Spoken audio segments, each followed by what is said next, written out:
tout le monde et bienvenue à la Chapelle en ligne. Je m'appelle Stéphania et je suis stagiaire ici à la Chapelle. Avant d'aller plus loin, je tiens à souhaiter une très bonne fête des pères à tous les papas. On vous envoie tout plein d'amour. Toutes les semaines, il y a aussi des personnes qui se joignent à nous pour la toute première fois. Donc si c'est toi aujourd'hui, j'espère que tu te sentiras à la maison parmi nous, même en ligne. Avant de commencer la réunion aujourd'hui, je t'invite à saluer tout le monde dans les commentaires. C'est toujours génial de savoir qui est avec nous lors de la réunion. La Chapelle est une église pour ceux qui n'y vont pas. Et notre souhait, c'est de rejoindre les personnes qui découvrent ou redécouvrent le message de Jésus. À intervalles réguliers, nous organisons des baptêmes pour ceux et celles qui veulent faire ce pas de foi. Les prochains baptêmes auront lieu à la fin de cet été. Donc si tu aimerais te faire baptiser ou en savoir plus sur le baptême, inscris-toi à nos sessions d'information en nous écrivant à info@lachapelle.me. On arrive maintenant au cœur de la réunion avec un message de Jean-Philippe Baudry, le pasteur de la Chapelle Québec. Mais juste avant, on loue Dieu ensemble avec la Chapelle Musique.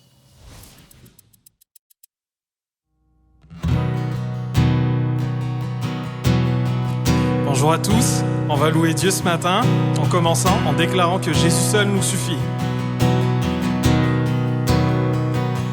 Fils de Dieu, splendeur des cieux, couronné de l'univers, Fils de l'homme, Sauveur précieux, dépouillé pour révéler l'amour du Père.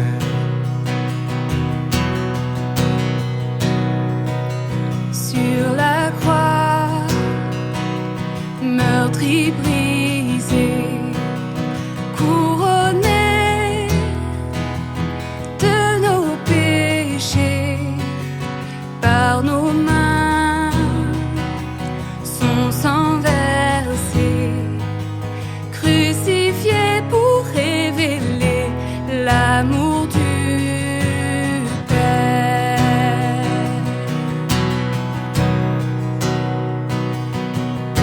Jésus seul, merveilleux sauveur, Jésus seul, divin rédempteur de tous nos cœurs, nous proclamerons le salut est en Jésus seul. De la mort, il se relève, couronné d'éternité par sa vie, il nous libère, ressuscité à jamais, il est vivant, ô mort où est ta victoire, Christ est vivant. Oh,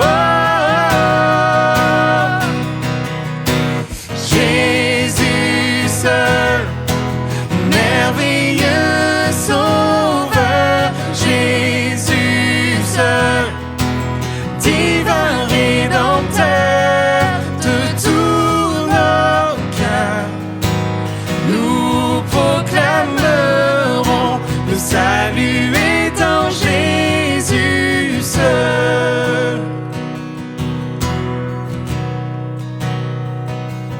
Élevé parmi les anges, couronné de nos louanges, nous l'Église entonnerons l'hymne saint des rachetés pour l'éternité. Oh, pour l'éternité.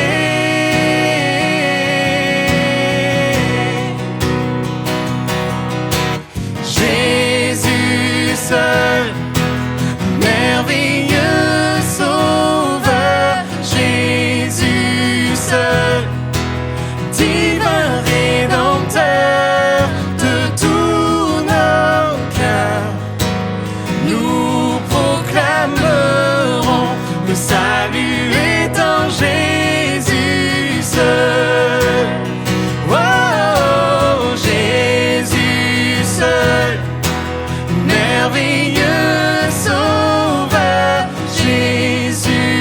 seul, divin Rédempteur de tous nos cœurs.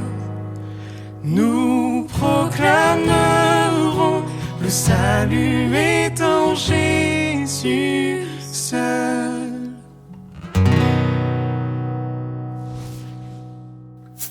Bienvenue à la chapelle en ligne. Je suis tellement content d'être avec toi aujourd'hui. Si tu es là pour la première fois, on est vraiment content que tu sois là. Je m'appelle Jean-Philippe, je suis le pasteur de la chapelle à Québec. Puis aujourd'hui, on plonge dans une des prédications les plus connues de toute la Bible, dans Matthieu chapitre 6. C'est une prêche, un message de Jésus. Je t'invite à aller avec moi dans Matthieu chapitre 6. On va lire les versets 25 à 34 aujourd'hui. Donc, c'est un bon bloc, mais on est en plein milieu d'un message que Jésus lui-même enseigne. Puis on va en retirer des leçons pour notre vie aujourd'hui dans Matthieu chapitre 6, verset 25. On plonge ensemble.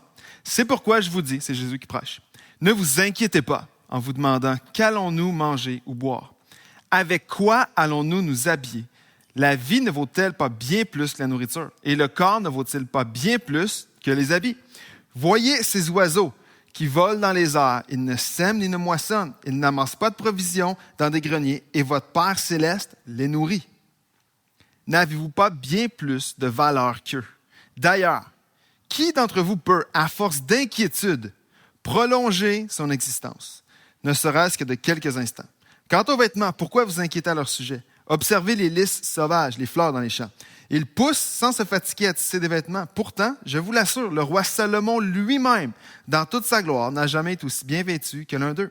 Si Dieu habille avec tant d'élégance la petite plante des champs qui est là aujourd'hui et qui demain sera jetée au feu, à plus forte raison, ne vous vêtira-t-il pas vous-même? Ah, votre foi est encore bien petite.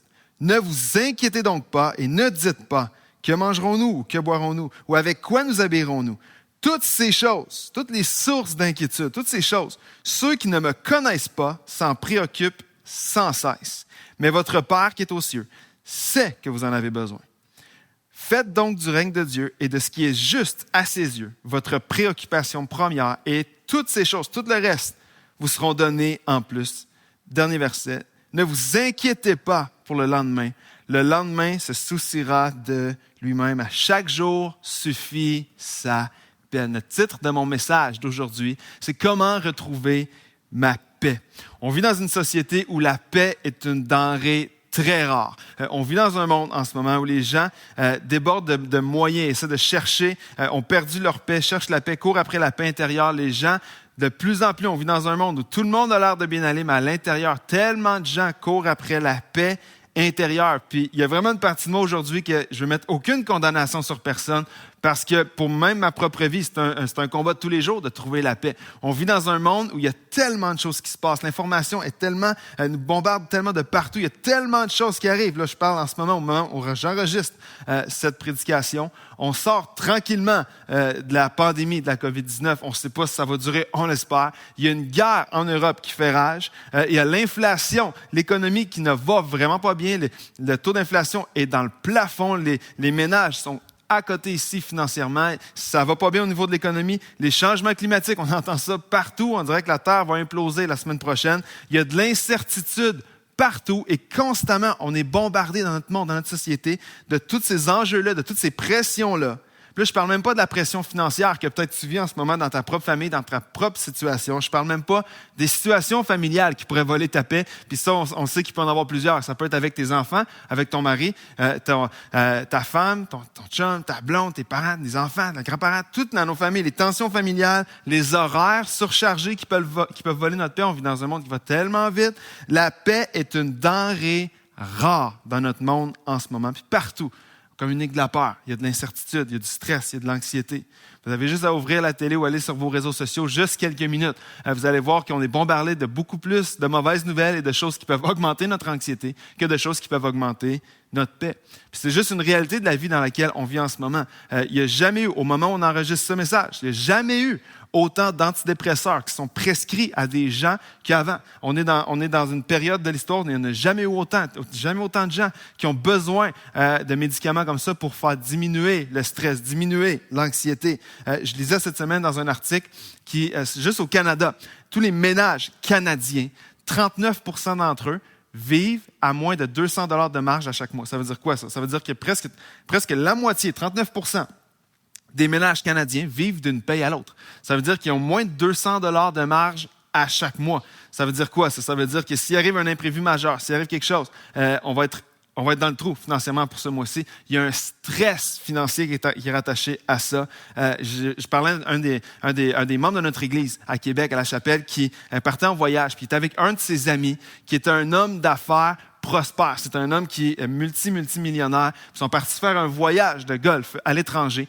Puis il était frappé de voir qu'alors qu'ils arrivent à l'hôtel, chacun ont leur lit, chacun là, puis après la soirée, ils vont se coucher. Mais son ami multimillionnaire, cet ami-là qui a tout ce que toi et moi on pourrait rêver d'avoir sur cette terre, est obligé de prendre des pilules pour s'endormir parce qu'il est tellement anxieux qu'il a de la misère à s'endormir. Il racontait que des fois, ça prend plus de 2 heures juste dans son lit, il a de la misère à s'endormir. Pourtant, à des yeux humains, cet homme-là semble tout avoir ce qu'on pourrait désirer. Pourtant, même lui, tellement anxieux, tellement stressé qu'il a besoin de pilules pour dormir. Ça, c'est juste une réalité du monde dans lequel on vit. Les gens cherchent à s'accrocher à toutes sortes de choses, toutes sortes de relations, toutes sortes de biens matériels, de formes de sécurité pour essayer de trouver la paix ou engourdir le stress et l'anxiété qui est à l'intérieur. Puis les sources de stress et d'anxiété vont changer d'une époque à l'autre, d'une génération à l'autre. Mais la quête de la paix intérieure est toujours là. Elle a toujours été là. Dans Matthieu chapitre 6, les quelques versets qu'on a lus ensemble aujourd'hui, Jésus s'adresse à des gens qui s'inquiètent, puis qui sont stressés, puis qui sont anxieux, mais qui poursuivent la paix, mais pour des raisons qui sont très différentes des nôtres. Dans le texte, Jésus va dire, vous vous inquiétez pour ce que vous allez manger, ce que vous allez mettre comme vêtements, ou ce que vous allez boire. Les sources d'anxiété sont peut-être différentes. Très peu d'entre nous, aujourd'hui, on va se lever, ou demain, on va se lever en se disant, qu'est-ce que je vais mettre demain? Est-ce que j'ai des vêtements? Est-ce que je vais être en sécurité? Les sources de l'anxiété, du stress changent d'une époque à l'autre.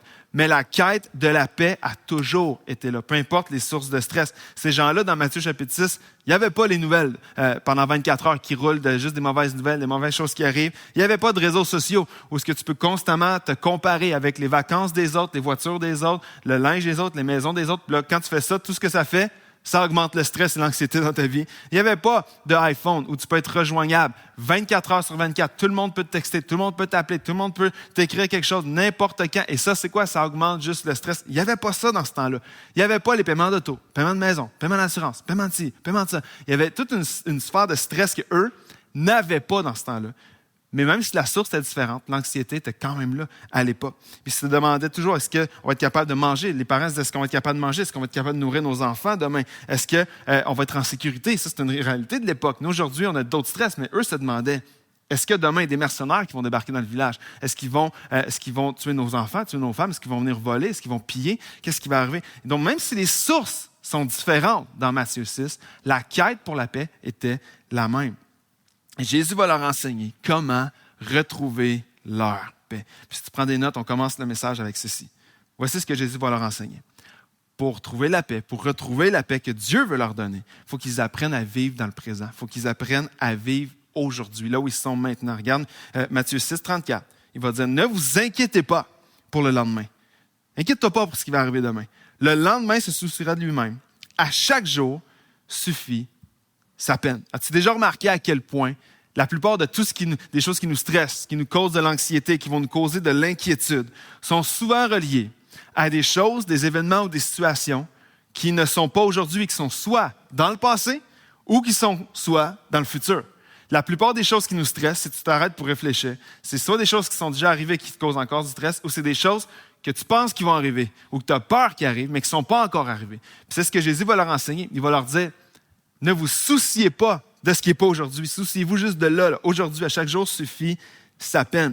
La plupart des psychologues vont dire ceci, que le stress et l'anxiété sont presque toujours reliés à deux choses. Les choses que tu ne contrôles pas et les choses que tu ne connais pas. C'est les deux sources principales de l'anxiété. Sais-tu c'est quoi que tu ne contrôles pas et que tu ne connais pas? Ce qui va arriver demain. C'est les deux choses. Tu ne connais pas ce qui va arriver demain puis tu ne contrôles pas ce qui va arriver demain. Alors Jésus va leur dire, ne vous souciez pas pour ce qui va arriver demain. Vous ne le contrôlez pas, vous ne le connaissez pas. Souciez-vous de ce qui se passe maintenant. Dans la dernière semaine, sur mes réseaux sociaux, j'ai demandé aux gens, quelle est vos plus grandes sources d'anxiété et de stress? C'était anonyme, les gens pouvaient répondre, puis personne d'autre le voyait. Mais j'étais curieux de savoir, dans la vie de tous les jours, de ceux qui sont sur mes réseaux, qui d'entre eux était prêt à dire, voici ce qui me stresse le plus, voici ce qui me cause le plus d'anxiété. Voici juste quelques réponses. J'en ai regroupé juste quelques-unes, j'en ai eu des dizaines. Voici ce qui est arrivé. Ah, moi, je suis stressé pour le meeting de la semaine prochaine. J'ai un gros meeting la semaine prochaine. J'ai peur de ne pas y arriver financièrement. J'ai peur de ne pas être à la hauteur. J'ai peur pour mes examens. Il y a plein d'étudiants. Au moment où on enregistre ce message, c'est la saison des examens pour plusieurs étudiants. J'ai peur pour mon examen. Je suis stressé pour mon examen. J'ai une date. Il y a quelqu'un qui m'écrit, j'ai une date mardi soir prochain et ça me stresse. J'ai peur de ne pas avoir assez d'argent pour ma retraite. Puis je pourrais continuer comme ça vraiment longtemps. Mais dans toutes les réponses que j'ai reçues, 99% des réponses avaient juste rapport à l'avenir. C'est des choses qui ne sont pas maintenant, c'est pas aujourd'hui, c'est pas quelque chose dans lequel ils vivaient maintenant. C'était une peur puis une crainte pour demain, de qu'est-ce qui va arriver demain, qu'est-ce qui va arriver au meeting, qu'est-ce qui va arriver à mon examen la semaine prochaine, qu'est-ce qui va arriver à ma retraite. C'est toutes des choses, comme Jésus enseigne, qui sont le lendemain. Puis on est tellement stressé de ce qui pourrait arriver, de ce qui pourrait ne pas arriver, de ce qui pourrait se passer, qu'on est incapable de vivre dans le moment présent. On est incapable de vivre là où Dieu nous a placés maintenant, aujourd'hui, là où Dieu met aujourd'hui, parce que nos têtes, nos pensées sont complètement dans l'avenir à stresser. En psychologie moderne, il y a une expression qui est rendue vraiment populaire. Si tu regardes ça, si tu googles ça, tu vas trouver toutes sortes d'articles de toutes sortes d'arrière-plans de la psychologie, mais ils parlent tous de ce qu'ils appellent la pleine conscience. C'est vraiment, vraiment populaire. Ma femme étudie en psychologie, puis elle m'en parlait déjà depuis longtemps, mais la pleine conscience, voici ce que ça veut dire comme définition. C'est d'être dans le moment présent. Les psychologues vont dire, la pleine conscience, c'est de s'arrêter, de vivre ce que tu es en train de vivre le moment présent, puis que ton attention, toute ton attention, soit dans le ici et maintenant. Puis les psychologues vont encourager les gens à faire ça.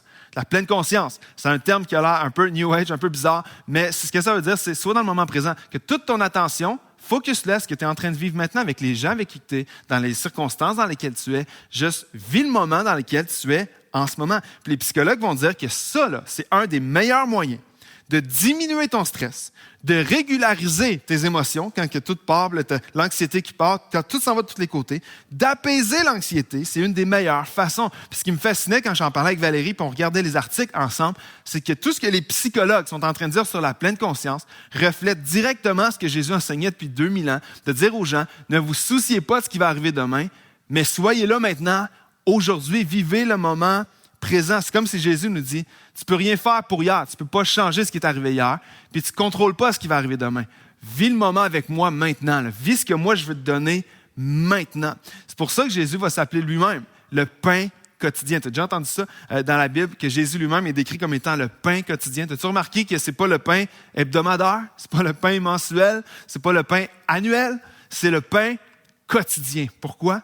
Parce qu'on a besoin d'être dans la présence de Dieu. On a besoin de ce que Jésus veut nous donner à chaque jour, dans le moment présent. Jésus ne dit pas « je suis le pain pour demain ». Il dit « non, pour aujourd'hui. Je suis ton pain pour aujourd'hui. J'ai ce que tu as besoin aujourd'hui. Je vais avoir ce que tu as besoin chaque jour. Alors, vis pas pour demain. Vis maintenant avec moi. J'ai ce que tu as besoin maintenant. Je vais te donner des forces maintenant, pas pour demain.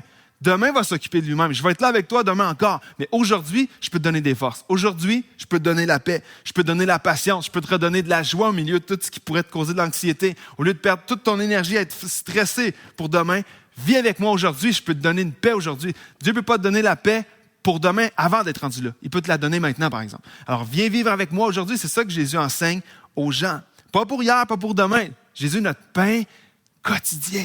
Je vais être avec lui à chaque jour. Pour retrouver ma paix, il faut que j'apprenne à vivre dans le moment présent. Ça veut dire quoi? Abandonner le passé que je ne peux pas changer, mais ça veut aussi dire de faire confiance à Dieu pour le futur que je ne contrôle pas. Parce que voici ce que la Bible enseigne. C'est que ton passé, Dieu te l'a non seulement pardonné, il te l'a racheté, puis il l'efface. Tout ce qui n'aime pas de ton passé, tout ce qui pourrait te causer de l'anxiété, Jésus l'a effacé, Jésus l'a pardonné, puis Jésus efface ton passé. Puis à l'inverse, ce que la Bible dit, c'est que Dieu a des projets pour ton futur. Il marche devant toi pour ton futur. Il est avec toi à chaque pas que tu vas faire dans le futur. Alors, qu'est-ce que ça veut dire pour nous aujourd'hui, ça? Ça veut dire que parce que mon passé a été racheté, puis parce que mon avenir est assuré lorsque je marche avec Jésus à chaque jour, je peux lui remettre mon présent, puis je peux trouver la paix avec lui à chaque jour. Mon passé est racheté, puis mon avenir est assuré. C'est comme ça qu'on va commencer à trouver la paix aujourd'hui, de marcher avec lui aujourd'hui avec le pain quotidien. Voici ce que Dieu va dire. Jésus va continuer dans sa prédication dans Matthieu 6. Il faut que vous appreniez à vivre le moment présent. Laissez demain où est-ce qu'il est, demain. Vivez avec moi aujourd'hui. Il va aussi les enseigner à ajuster leur perspective. Regarde ça, les versets 26 à 30. Au milieu de toutes leurs inquiétudes, Jésus va leur dire ceci. « Voyez ces oiseaux qui volent dans les airs. Ils ne sèment ni ne moissonnent. Ils n'amassent pas de provisions dans les greniers, et votre Père céleste les nourrit. N'avez-vous pas bien plus de valeur qu'eux? D'ailleurs, qui de vous peut, à force d'inquiétude, prolonger son existence, ne serait-ce que de quelques instants? Est-ce que tu as déjà stressé? Ça t'a-tu déjà rajouté du temps? Non, ça ne le fait pas. C'est ce que Jésus dit. Quant aux vêtements, pourquoi vous s'en inquiétez à leur sujet? Observez les lys sauvages. Il dit, regardez les oiseaux, là. Après ça, il leur dit ceci, regarde les fleurs dans le champ. Ils poussent sans se fatiguer à tisser des vêtements. Pourtant, je vous l'assure, le roi Salomon lui-même, dans toute sa gloire, n'a jamais été aussi bien vêtu que l'un d'eux. Si Dieu habille avec autant d'élégance la petite plante des champs qui est là aujourd'hui, qui sera jetée au feu demain, à combien plus forte raison ne vous vêtira-t-il pas vous-même? Imagine recevoir ce genre de conseil-là. Nous, on lit ça rapidement, mais arrête-toi 2 secondes. Imagine recevoir ce genre de conseil-là de la part d'un... tu vas en thérapie, tu vas voir un psychologue, puis cette personne-là va te dire ça. Là. Toi, tu es anxieux, tu es stressé, puis il va te dire « Hey, va dehors, regarde les oiseaux et regarde les fleurs dans le champ. » Sincèrement, si je vais consulter quelqu'un qui me dit ça, je vais être remboursé sur le champ. Je vais dire, moi, j'arrive avec mes problèmes, avec mes soucis, avec tout ce qui m'inquiète, ce qui me stresse, ce qui me rend anxieux. Et là, toi, tu vas me dire, regarde les oiseaux dans le ciel et va regarder la fleur qui est dans le champ là-bas. Clairement, moi, je vais être remboursé sur le champ. Mais Jésus, si on creuse un peu plus creux, est en train d'enseigner un principe vraiment important dans cette prédication-là. C'est que lorsque je fais face à une situation qui me stresse, qui m'inquiète, qui me cause de l'anxiété, Jésus enseigne, il leur dit, arrêtez ce que vous faites. Arrête de faire ce que tu fais. Déconnecte-toi de la source de ton stress. Là. Prends une pause, OK? Prends un break. Mets ton téléphone de côté, ferme ta télé, ferme tes réseaux sociaux, ferme ce que tu as à fermer, prends un break et prends un pas de recul pour contempler sa grandeur, pour contempler sa puissance, pour contempler sa souveraineté. Lorsque Jésus dit regarder les oiseaux, regarder les fleurs, il n'était pas en train de faire un cours avec les animaux, avec les plantes, avec les oiseaux. Il n'est pas en train de faire ça. Ce que Jésus leur enseigne, au-delà de juste être l'oiseau et d'être la plante, c'est que Jésus est en train de leur enseigner, regardez autour de vous ma création. Regardez tout ce que j'ai créé. Regardez l'oiseau qui n'a pas besoin d'essayer d'avoir des provisions pour survivre l'hiver. Regardez la plante qui n'a pas besoin de se forcer pour pousser comme ça. J'ai créé un monde dans lequel je prends soin. Puis ce que Jésus enseigne, là, c'est de prendre un pas de recul, d'ajuster votre perspective. Ferme ce qui te stresse. Prends un pas de recul. Regarde autour de toi à quel point Dieu est grand, à quel point Dieu est souverain, à quel point Dieu est puissant. Et quand tu commences à contempler tout ça, quand tu commences à arrêter là, tout ce qui te stresse, mets ça de côté. Contemple la grandeur de Dieu, contemple sa splendeur, sa souveraineté. La souveraineté, ce que ça veut dire, c'est que Dieu règne sur tout ça. Tout le monde dans lequel on vit, oui, Dieu nous crée libres, mais Dieu crée un univers incroyable dans lequel on vit. Puis Dieu dit, regarde à tout ça. Et il va dire, imagine comment je prends soin de tout ça et toi, tu as encore plus de valeur que tout ça. Ta perspective sur ta situation, ta perspective sur ton problème ou ce qui te cause l'anxiété va commencer à changer. Le moment où tu vas commencer à prendre un pas de recul et regarder à quel point Dieu est grand. Parce que l'anxiété va toujours faire la même chose. L'anxiété va toujours avoir tendance à rendre les petites choses beaucoup plus grandes qu'elles ne le sont en réalité. Des choses qui te stressent, qui peut-être vont jamais arriver. Une petite chose qui peut-être dans 1 mois, puis ça te stresse déjà. Peut-être que cette chose-là ne va jamais arriver. Mais ce que ça va faire, l'anxiété, c'est que ça va prendre cette petite chose-là qui est loin, puis ça va la rendre disproportionnée et la rendre beaucoup plus grande qu'elle est en réalité. Ta vision, ton interprétation de la situation sont souvent déformées quand on est stressé, quand on est anxieux. Souvent, on est anxieux d'une manière disproportionnée pour des choses qui vont peut-être même pas arriver. Puis si tu en fais des fois d'anxiété, si tu es stressé comme moi des fois, tu le sais que c'est vrai. Que des fois, on se regarde en arrière et on dit hey, « j'étais tellement stressé pour rien, j'étais anxieux pour tellement rien, c'est même pas arrivé comme je pensais, ce qui me faisait peur n'est pas arrivé, mais c'est ça que l'anxiété fait. » Puis ce que Jésus enseigne, c'est de prendre un pas de recul. Prends un pas de recul aujourd'hui. Tu regardes ce message, je ne sais pas t'es où, que tu sois dans ta maison, dans la cuisine, peu importe. Prends un pas de recul physiquement. Fais-le. Prends un pas de recul pour être en mesure de voir ta situation ou ton problème ou ce qui cause du stress d'une autre perspective. Ferme ton téléphone. Ferme les nouvelles. Ferme tes réseaux sociaux. Ferme tes courriels. Ferme ton application de ton compte de banque que tu trouves vide et qui te stresse. Ferme ces choses-là. Prends un pas de recul. Élargis ta perspective. Regarde à quel point Dieu est grand. Regarde à la création. Regarde à tout ce que Dieu a déjà fait. Regarde à comment Dieu règne sur toutes choses. Et tu vas réaliser à quel point tes problèmes sont petits comparés à la grandeur de Dieu. Tu vas réaliser à quel point Dieu est grand, Dieu est puissant, Dieu est capable, Dieu est en contrôle.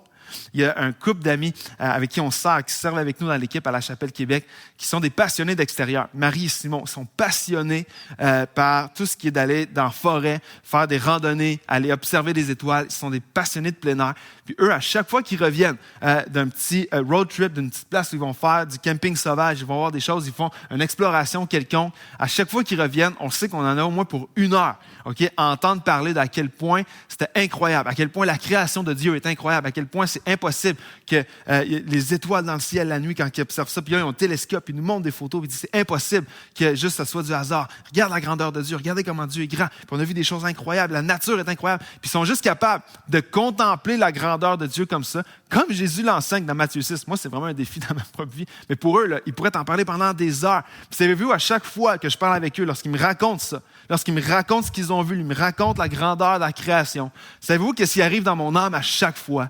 Ben, je réalise que le meeting de demain qui me stresse, il n'y a aucune raison de me stresser parce que Dieu est tellement grand. Dieu a tellement créé un monde incroyable. Sa puissance est incroyable. Sa grandeur est incroyable. Mes petits problèmes qui me stressent sont rien comparé à sa puissance. Ça perd toute la perspective que je pouvais avoir qui était disproportionnée dans ma tête.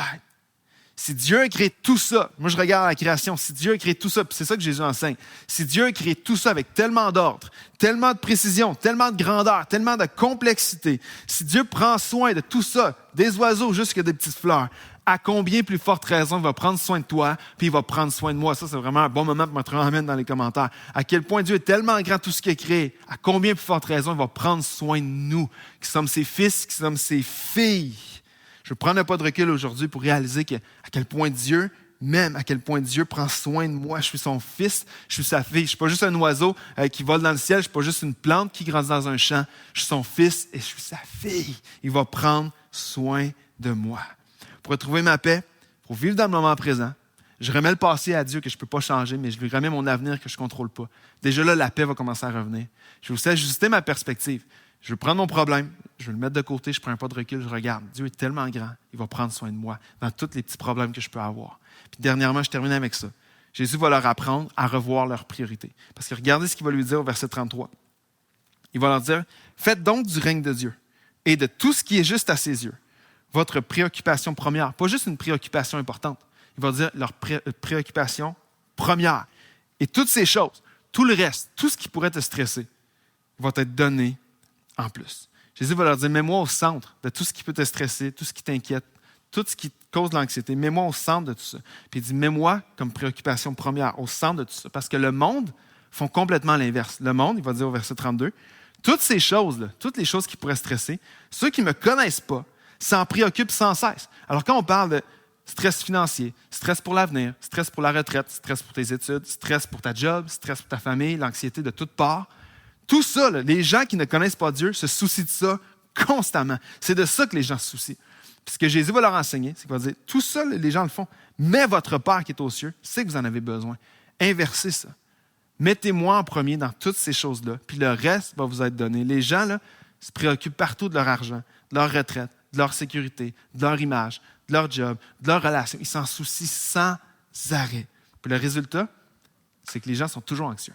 Les gens sont anxieux plus que jamais. La méthode ne fonctionne pas. Les gens sont constamment focalisés sur leurs affaires, leur stress, leur anxiété, la job, la retraite, mon image, ma sécurité, toutes ces choses-là. Et le résultat, tout le monde est stressé. Jésus dit, faites pas comme tout le monde, faites l'inverse. Mettez-moi au milieu de tout ça. Mettez-moi comme préoccupation première au milieu de chaque sphère de vos vies. Puis tout le reste, là, je vais m'occuper de vous. Jésus va leur dire, si tu fais de moi ta préoccupation première, si tu cherches mon royaume, si tu poursuis ma justice, si tu me mets au centre de toutes les sphères de ta vie, je vais m'occuper de tout le reste de ta vie. Puis lorsque Jésus dit préoccupation première, j'étais vraiment frappé dans mon étude de ce texte-là. Jésus ne parle pas nécessairement comme premier dans le temps ou comme sur une liste. Comme si on a une checklist à faire, on va mettre Jésus dans le top de la liste en importance. C'est pas cette idée-là que Jésus est en train d'enseigner. C'est pas exactement premier dans une liste. C'est comme s'il dit comme préoccupation première, comme s'il dit au centre de tout. Je ne veux pas être juste le premier de ta liste, je vais être au centre de tout. Et il y a vraiment une nuance importante là-dedans. Parce que notre réflexe, ça va être quoi? Je vais mettre Dieu en premier, on fait une liste. Je vais mettre Dieu, après ma famille, après ça ma job, après ça le reste, après ça mes activités. On fait une liste comme ça. Le problème avec cette perspective-là, c'est que je peux passer 15 minutes avec Jésus le matin, mais faire tout le reste de ma liste sans lui. Tu vas dire, OK, j'ai lu ma Bible un peu, j'ai prié un peu, je coche ma liste, mais maintenant, OK, là, j'ai ma famille, là, j'ai ma job, là, j'ai mon golf, là, j'ai mon hockey, là, j'ai mes affaires, j'ai mon sport, j'ai les amis, j'ai mes sorties, j'ai tous mes trucs. Le problème avec cette perspective-là, c'est que je peux faire tout le reste de ma liste sans Dieu, sans Jésus. Je peux passer où je viens à l'église. Je passe 1h30 dans la présence de Dieu par semaine, me dire, hey, je commence ma semaine de dimanche, je vais à l'église. Le problème avec ça, c'est qu'une heure dans la présence de Dieu à l'église ne va jamais effacer 167 heures du reste de ta semaine sans Dieu. C'est pas juste l'idée de le faire en premier, puis je le coche, puis après ça, je peux m'occuper du reste. Ce que Jésus enseigne lorsqu'il dit « Faites de moi la préoccupation première », c'est pas d'être le premier de la liste, c'est qu'il va être au centre de tout. Ça veut dire qu'il devient le centre de toutes les sphères de ma vie. C'est ça que ça veut dire. Je ne peux pas espérer expérimenter la paix de Dieu si je passe 1 heure avec lui par semaine ou quelques minutes par jour avec lui, puis après ça, je fais le reste sans lui. Ce que Jésus enseigne, c'est pas juste qu'il va être le premier de ma liste, c'est qu'il va être au centre de tout. Comment est-ce qu'on peut vivre ça? Dieu va être au centre de tout, au centre de ton couple. Ça veut dire, je ne veux pas juste prier, puis après ça, j'ai ma vie de couple. Non, ça veut dire qu'en couple, Dieu va être au centre. Dieu va être le centre de notre couple. Ça veut dire quoi? Ça veut dire qu'on va prier ensemble, on va peut-être lire la Bible ensemble, on va se parler des choses de Dieu ensemble, on va se servir ensemble. Ça, c'est de mettre Dieu au centre. Au centre de tes enfants, ça veut dire quoi? Ça veut dire de prier avec eux, de prier pour eux, de servir avec eux, de leur enseigner à marcher avec Dieu. C'est de mettre Dieu au centre de tes enfants également, de tes finances aussi. C'est pas juste, je mets Dieu en premier, puis après ça, j'ai mes finances. Non, c'est de mettre Dieu au milieu de tes finances. Comment on fait ça? C'est d'honorer Dieu avec tes finances. Ça veut dire que la façon que je vais gérer mes finances va glorifier Dieu, puis je vais honorer Dieu avec mes finances. Tout ce que je fais avec les sous que Dieu me donne, je veux honorer Dieu avec, je mets Dieu au centre de ça. Au centre de ta carrière également. Ta carrière, c'est pas une chose parallèle à ta foi. C'est central à ta foi. Dieu veut être le centre de ça. Comment est-ce qu'on fait ça? Ça veut dire que partout où tu vas, comme employé, comme employeur, peu importe ton travail, je veux glorifier Dieu, je veux honorer Dieu, je veux le représenter. Partout où je suis à mon emploi, dans tes relations, c'est la même chose. Dans tes activités, c'est la même chose. Ça veut dire que tout ce que je fais, partout où je vais, Dieu est le centre de ça. Je veux l'honorer, le glorifier avec toutes les sphères de ma vie. C'est Jésus qui enseigne qu'il ne veut pas juste être le premier de notre liste, il va être au centre de tout. Puis alors que tu le mets au centre de tout, tu vas voir qu'il va commencer à te donner une paix dans toutes ces sphères-là. C'est ce que Jésus enseigne. Faites de moi la préoccupation première. Mettez-moi un premier partout dans tout ça, le centre de toutes les sphères de votre vie. Puis tout le reste, je vais m'en occuper. Alors comment est-ce qu'on fait pour retrouver notre paix? Je veux vivre dans le moment présent. Le pain quotidien, Dieu qui est là chaque jour avec moi, qui veut me donner ce que j'ai besoin aujourd'hui. Demain, il sera encore là avec moi. Dans une semaine, il sera encore là dans une semaine. Je ne peux pas stresser pour dans une semaine. Je vais être là aujourd'hui avec Dieu puis prendre tout ce qu'il veut me donner aujourd'hui. Je vais ajuster ma perspective, tout ce qui peut te stresser. Je veux prendre un pas de recul puis réaliser la grandeur de Dieu, réaliser à quel point il est grand. Puis s'il prend soin de tout ça, s'il a tout créé dans le monde dans lequel on vit avec autant de complexité puis tout tient parfaitement, il est capable de s'occuper de mes problèmes à moi. Dernièrement, de revoir les priorités. C'est pas juste que Dieu est une chose parmi tant d'autres dans ma semaine, dans ma vie. C'est que Dieu est le centre de tout. Puis alors que tu vas faire ça, je te garantis une chose. Peut-être que ta paix ne reviendra pas instantanément, mais je te garantis une chose. Si tu marches dans ces principes-là qui sont enseignés par Jésus lui-même, ta paix va commencer à revenir. Ce qui te volait ta paix va commencer à disparaître. Peut-être le stress, l'anxiété qui était là, qui débordait, qui prenait tellement de place, va commencer à diminuer et tranquillement va commencer à disparaître. Je ne te dis pas que ta vie va être parfaite, qu'il n'y aura jamais des fois où tu vas combattre l'anxiété ou que tu vas combattre le stress, ça va arriver. Mais si tu marches dans ces principes-là qui sont enseignés par Jésus, je te garantis une chose, tu vas commencer à retrouver ta paix. J'aimerais juste prier pour toi avant qu'on conclue avec de la louange aujourd'hui. Moi, Seigneur, je te prie pour chaque personne de l'autre côté de leur écran qui lutte à l'intérieur, qui parfois de l'extérieur, tout a l'air beau, mais en dedans, il y a un combat pour la paix. Puis comme on disait en début de message, les sources de stress, les sources d'anxiété sont tellement différentes d'une personne à l'autre, d'une époque à l'autre. Mais la quête de la paix est universelle. Elle est là partout, tout le temps. Alors Seigneur, je te prie que, basé sur tes principes, sur ta parole, que tu nous aides à marcher à chaque jour au milieu d'un monde qui ne va pas bien, au milieu d'un monde qui s'écroule à vue d'œil.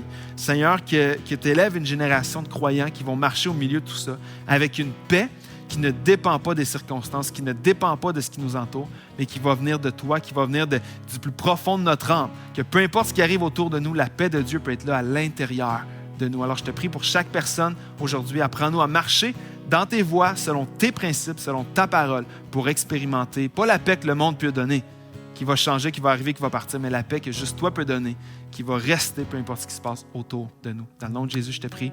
Amen. Amen. On va répondre à ce message par un temps de louange.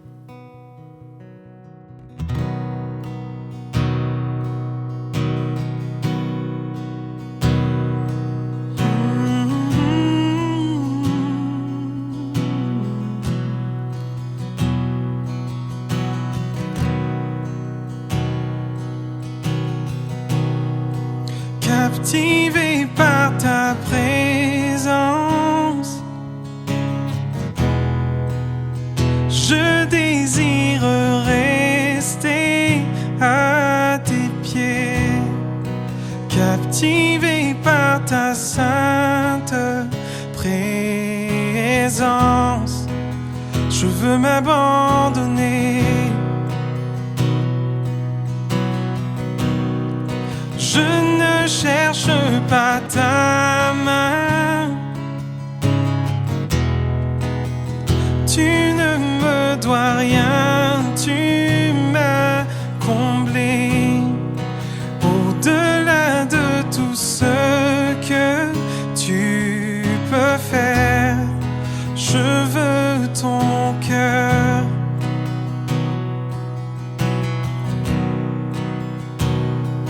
Pardonne-moi quand tout n'est qu'une habitude. Pardonne-moi quand j'oublie pour qui je chante. Je veux tout recommencer. J'ouvre à nouveau mon cœur à toi.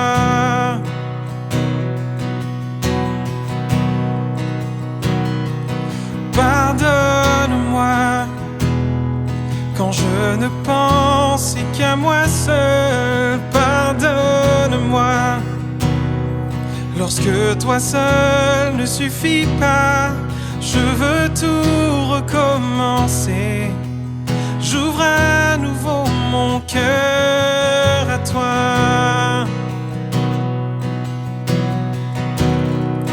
Captivé par ta présence, je désire rester à tes pieds, captivé par ta sainte présence. Je veux m'abandonner. Je ne cherche pas ta main. Tu ne me dois rien, tu m'as comblé. Au-delà de tout ce que tu peux faire, je veux ton cœur. Je veux ton cœur. Rien au monde, rien au monde ne peut me combler. Je veux ton cœur. Rien au monde, rien au monde ne peut me combler. Je veux ton cœur. Rien au monde, rien au monde ne peut me combler. Je veux ton cœur. Rien au monde, rien au monde ne peut me combler.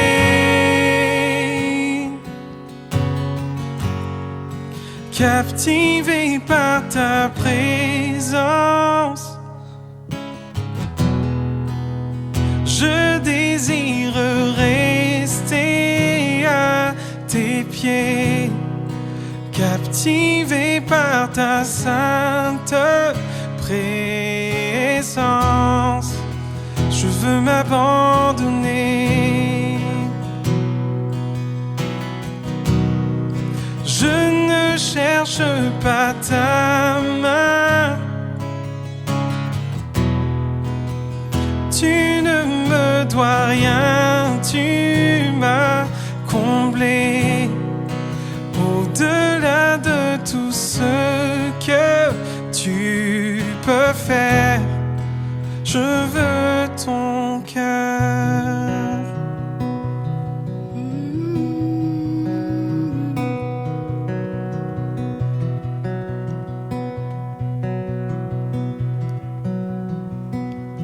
Tu m'aimes Malgré les circonstances et les offenses, tu m'aimes. Au prix de ta vie et sans répit, tu m'aimes. Tu t'es offert, bras grands ouverts. Oh mon Dieu, tu m'aimes.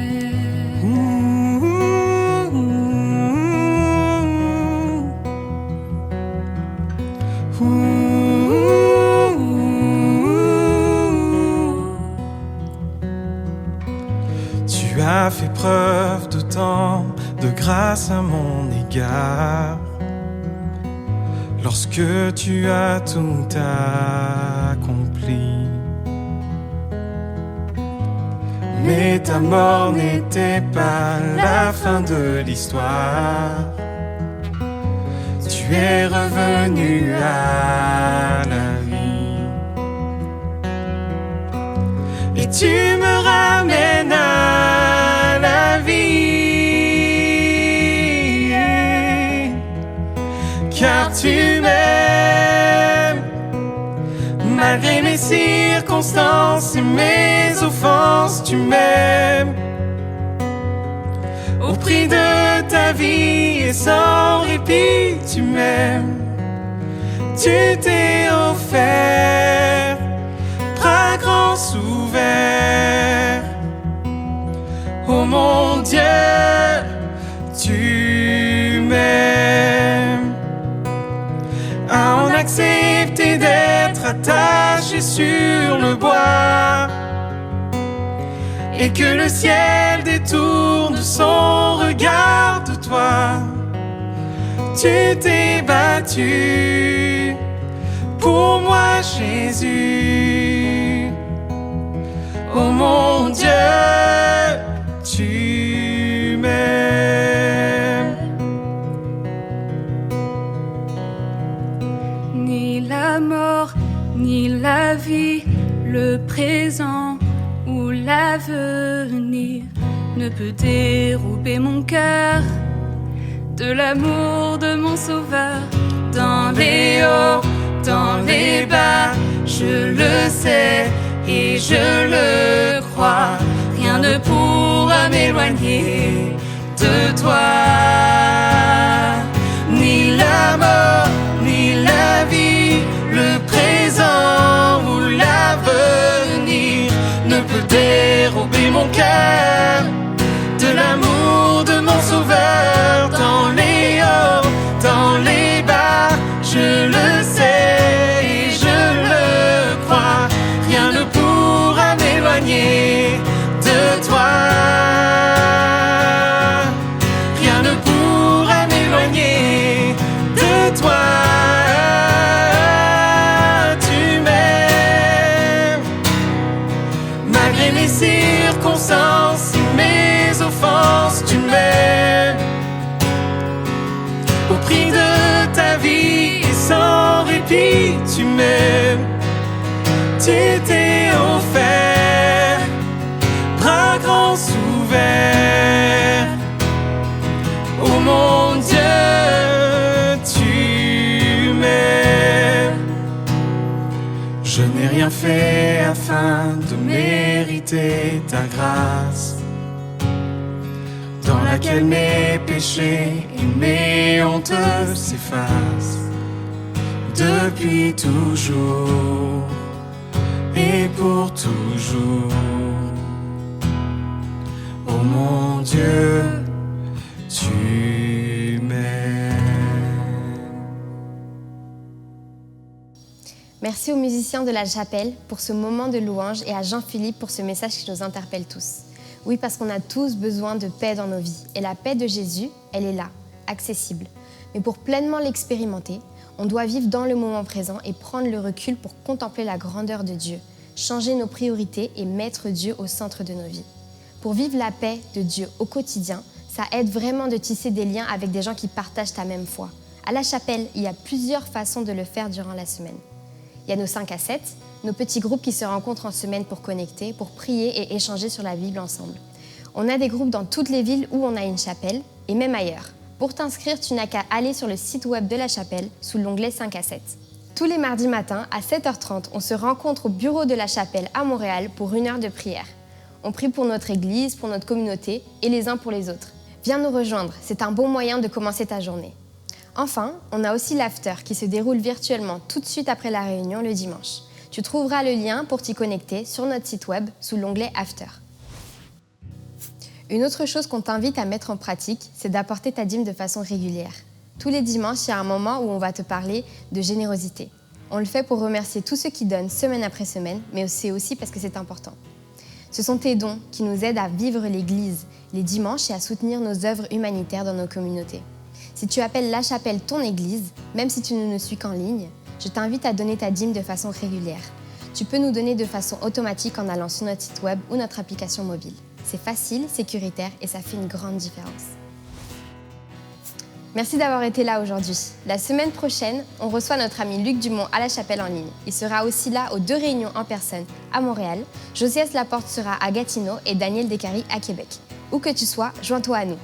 Mais tout de suite, on se voit dans l'after. Encore une fois, bonne fête des pères aux papas et bonne semaine.